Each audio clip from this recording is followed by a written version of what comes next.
Тил бил жомоктору.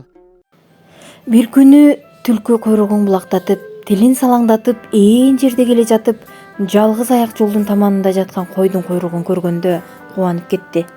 Аны тегерене карап, салып койгон капканды көрдү да, шилекейин чууртуп, эмне кылаарын билбей туруп калды.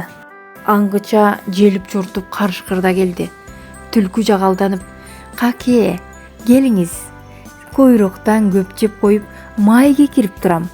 Ал дагыны сизге сактап койдум", деди.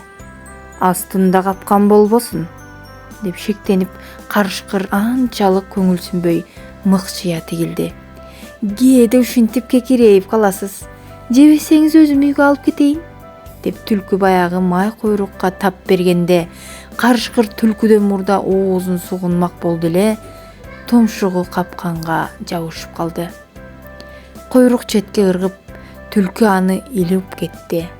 "Жат бөрү жат, жабышып капкан менен кабышып, эртең эрте ушул жерден ээси менен табышып", деп шаттанып ырдап, желе журто жүрүп кетти.